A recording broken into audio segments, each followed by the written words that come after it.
what actually matters to you. This is one that I think people don't actually put enough thought into where they currently are in life and where their life reflects. Because a lot of people, we'll talk about health and fitness because I've been doing this for an exceptionally long time. Literally my entire adult life has been spent in health and fitness. And in that time, not nearly everyone, but the majority of people will come in and will say something like, oh, it's not about, losing weight or being, leaner or these kinds of things. It's about, I want to be strong and fit and healthy.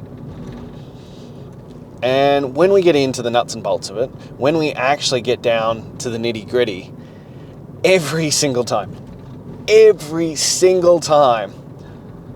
will be, oh, but I wouldn't mind, losing the gut, tightening it up a little bit, dropping a bit of body fat. It's not important. And then you dig it a little bit deeper, and you dig a little bit deeper, and you dig a bit deeper, and lo and behold, the number one thing that they actually want is to drop the body fat. It's why when people are like, oh, the dad bod's in, I like the dad bod, I'm happy with how my bod is like this, I call fucking bullshit. Because I think everybody wants to be fitter. They want to be stronger. They want to be leaner. They want the six-pack. They want to look good naked. This is just the reality of the situation. The truth behind it, though, is what are you willing to do for that?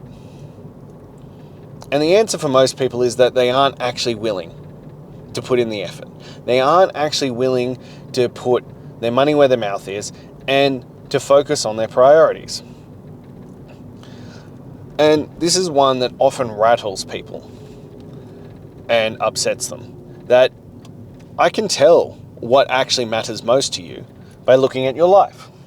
I can look at your physique. I can look at how you interact with food. I can look at how you exercise. I can look at how you spend your time. And I can tell you what actually matters to you. And probably 99 times out of 100, it's not what you say it is.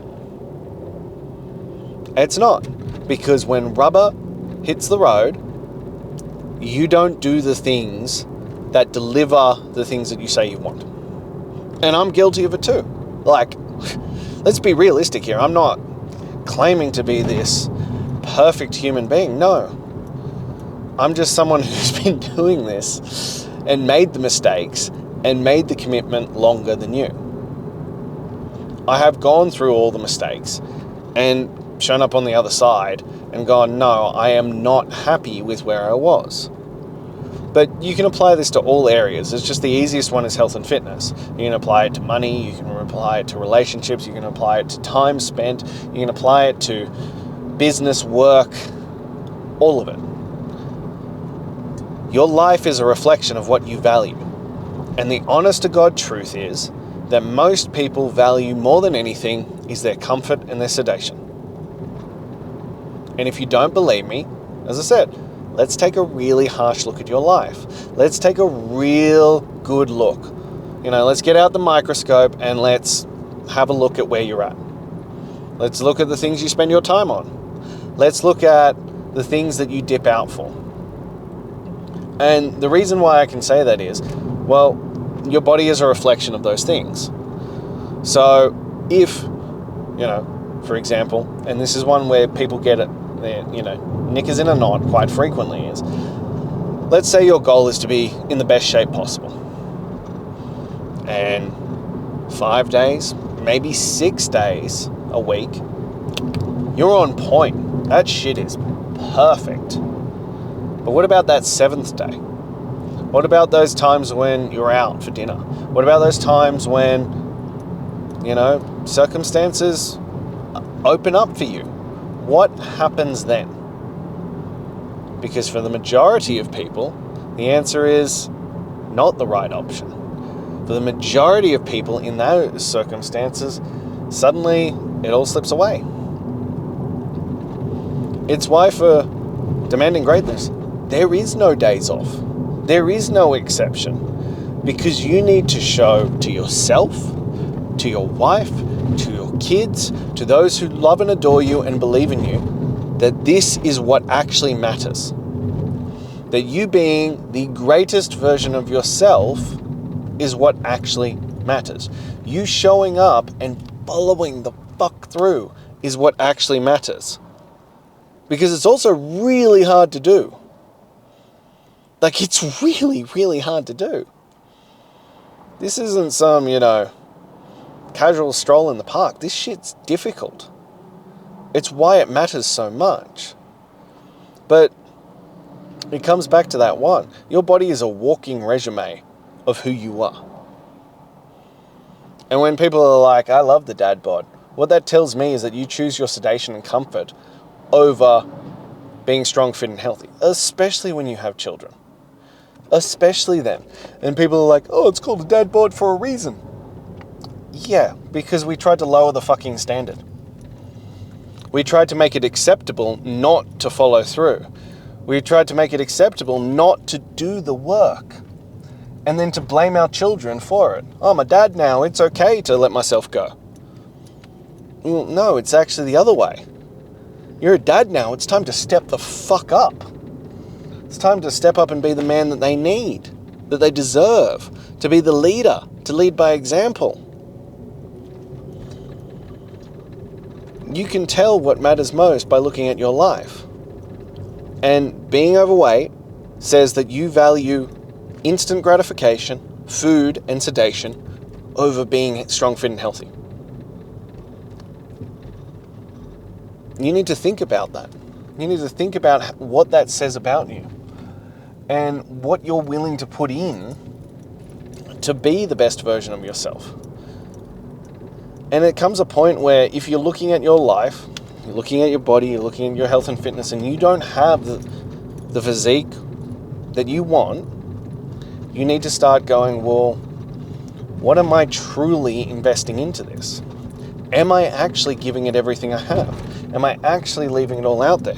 Am I doing and giving 100% every single day? First phase of 126, there are no days off. There are no exceptions. There are no misses. There are no backslides. And if you do, you start again from day one.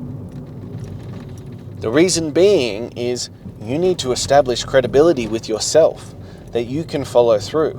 That when life throws up circumstances, because there are going to be circumstances where it'd be really, really easy to make a not so great choice. And you have to override those. And you have to overcome those. It's why the weighted walk is outside. Because the weather doesn't give two flying fucks about your feelings. The work is the work and the work has to get done. End of story. That's the reality of this situation. It has to get done. And it doesn't care about your feelings. And once you complete 126 to greatness, the only difference in terms of days off in between phase 1 and phase 2 is you get 10 days, just 10, to eat food that isn't an animal-based diet. And within that, they must be pre-planned, must be chosen ahead of time, and it cannot be a whim. And you just get 10. And once you have and they cannot be 2 days in a row. And once you use up your 10, that's it. So if you want to use all 10 within like the first 20 or 30 days, cool, go nuts. But then that's done. And it's about learning where your line is. It's about building the discipline. And it's about you reflecting what matters most.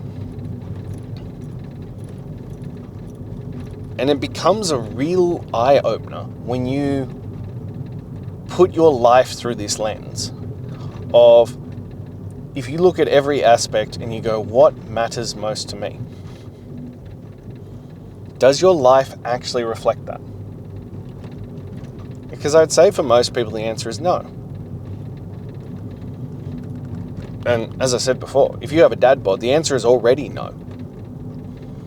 You're saying that you value your children and being around and being the greatest version of yourself for them. You having a dad bod already says that that's not true. And this always gets people's panties in a knot, and that's fine. I'm all right with it. But it's the truth.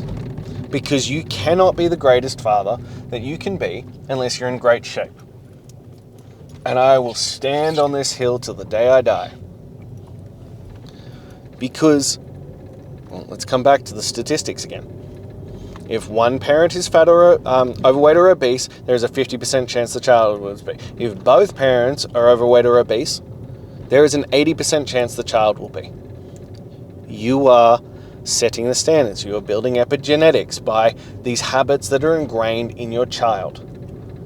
Your child deserves better. Your child deserves a strong, fit, and capable dad so that you can go do the things with your children, so that you can play the sports, so that you can climb trees, so that you can run around the park, you can go riding bikes, you can do all the things. You can do those things without thought or concern or worry that you might have a heart attack, pass out, tear a quad, blow a knee, these kinds of things. You should just be strong physically and capable to step the fuck up and do those things. This is the reality of the situation.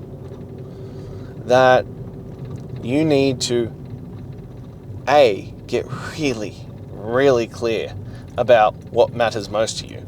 And B, make sure that your habits, thoughts, and actions actually reflect that fact. Because at the moment, I have a strong, sneaking suspicion that that isn't the truth. That your life isn't that way.